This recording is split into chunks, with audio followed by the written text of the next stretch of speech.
Hi guys, welcome back to my YouTube channel. It's your favorite girl Amuli. I'm a Nigerian content creator living in Canada. If you're new here, you're welcome. If you're an old subscriber, thank you so much for your love and support. So guys, I want to really appreciate all of you that have been sharing my videos, commenting in the comment section, reaching out to me. You guys know I love to share, right? So thank you for reaching out to me, sharing my videos with people, with family, with friends. I'm really grateful. Some people have even reached out to me that what's happening, I'm not posting content, and it's not like I don't want to post, it's just because we're still looking for a place of our own. We had to move out from our previous location, our previous apartment we were living in, because of the things that were going on. I told you guys some families are moving in and we had to just move out. Like, they asked us to move, but it's not like they were pushing for us to move. They just said you guys have to move out, and we're giving you some more time. So we just thought that, you know what, let's just go grab what is on ground right now. And this is what we have. It's just a one room in a duplex. It doesn't belong to us, so it's just like a shared place. The family lives upstairs, and we share the sitting room, the kitchen, but we have our private washroom, that's the bathroom and the toilet, so it's private. So we've been looking for a place to basically just put our heads down, and this is why I've not been filming content. This is why Victor has not been even posting on social media or something, because the whole situation has been really upsetting. But I'm just glad that at least we got this place. So and we'll be moving to our own place next month, so more content will be coming up, because like I said, we've been looking for an apartment, but I met somebody in the local government that I explained the whole situation to her, and she's like, what? She just made one or two calls, and the person was like, I have something for you. And I just went there, and there was an available apartment, a 2-bedroom apartment, and I signed the contract today. So I'm really happy.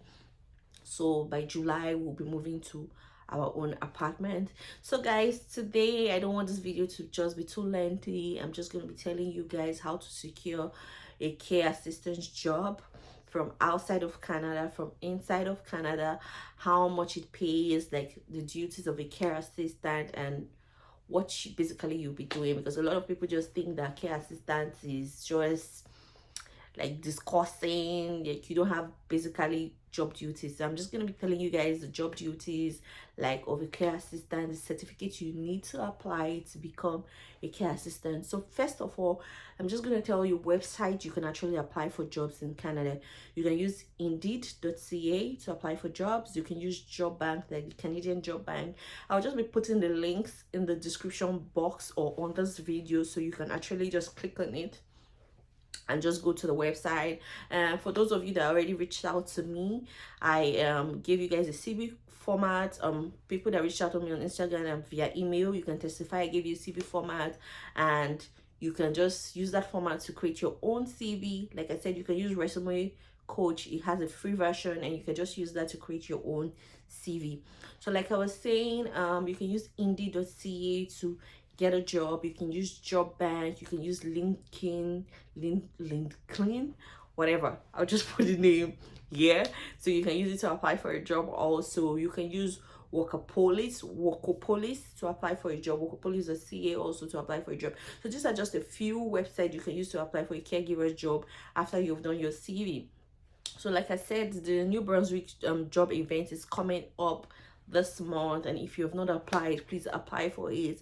It's a quick way to get a job offer, and it's very amazing. There are a lot of recruiters in that event that you can just pitch your ideas, your CV, let them know everything about you, and I'm sure you'll be able to get a job offer, because they're actually looking for people. Canada needs people, right?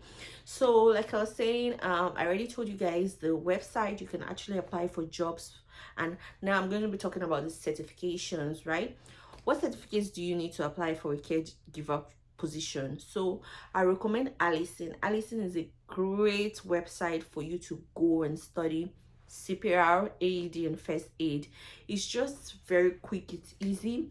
I think Allison is actually free, but you have to pay for its certification. So after you finish studying, all you have to do is pay for it. I think it's about $13 or $15. I'm not really sure. I'll check and put the amount for Allison. And this is not like a promotion, I'm just telling you what I did, you get. So you can do care CPR aid and first aid. They also have a caregiving certificate on Allison, and they have a course caring for the elderly disabled. So you can also study that.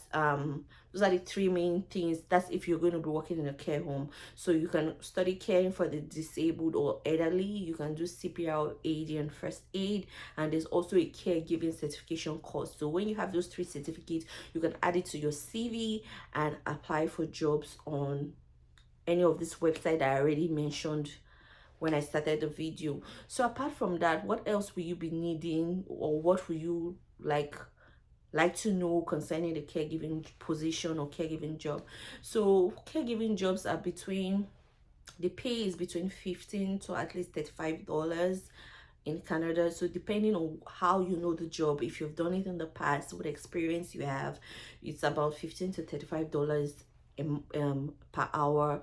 So if you get that, and you have to work a minimum of, I think, 35 hours a week, 35 hours a week, so just multiply that times your basic, then 4 weeks. And most jobs here pay bi-weekly, so every 2 weeks you get a paycheck.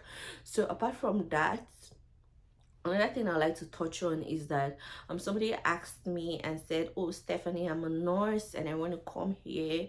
I don't know the process of changing your nursing certificate, your nursing license to a Canadian nursing license, but what I have seen is that a lot of people come here as nurses, and first of all they work as care assistants. So while working as care assistants, they begin to write their exams to change their license. So it's something I would advise you to also look into. You can come into the country and get a job as a care assistant. While you're working as a care assistant, you can as well write your, I know about 10-15 people that are doing that. Like a lot of people in my place of work, they're nurses back home in their own country. So when they come here, they start working as care assistants, and afterwards then they change their nursing license. It just depends on you. If you can do it before coming, fine, but if you want to do it in the country, it's also good because you get more ideas from people that have done it.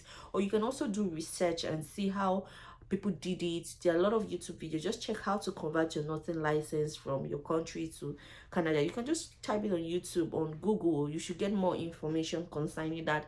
I'm not a nurse, so I don't know how you can actually convert your nursing license. So duties of a caregiver, so it depends on where you work. I would say if you're working in a nursing home, your duties is going to be different from when you're going to like the owner's home to go do one or two functions. Like in nursing homes that people have seen and where I work, our job functions are actually different. Like we're not washing the residents' clothes technically. Like we're not washing the toilets. Like we clean it. I'm not saying that we don't clean it, but we also have like housekeepers that does all those like things, like take the like we do it, but it's not like primarily a job function. Our job function includes like care for the residents, like care, nail care, mouth care, body care, things like that. That is our own main job functions as caregivers. And especially if you have to know, like you have to be there available for them to speak to, you have to be available for their nail care, their mouth care, their body care, their hair care. Like we also have like hairdressers that come in to make their hair. So it's not like what the one making the hair, we're just like, if it's washed, just comb it, make sure that it looks nice and all of that. So what else do I want to touch on? I already touched on the requirements for a caregiver. I already touched on how to get a job as a caregiver. I already touched about on the pay. It's about $13 to $35. The job functions, I really don't want to state basically what I'm doing in my place of work because it's confidential, but I would say if you research more on the duties of a caregiver, you would see a lot of functions, you understand. So I won't be talking about what I'm doing in my own workplace, but what I'm trying to say is that all care facilities or some care facilities have You may have to do washing, cleaning the toilet, doing all of that. But some care facilities also is not part of your job description. So you just have to know the job description that comes with your job offer. You have to read it through. If you want to reach out to me on Instagram to ask me 1 or 2 questions, I'm always there to answer your questions, to give you ideas, suggest 1 or 2 things to you. And I'll see you guys in the next one.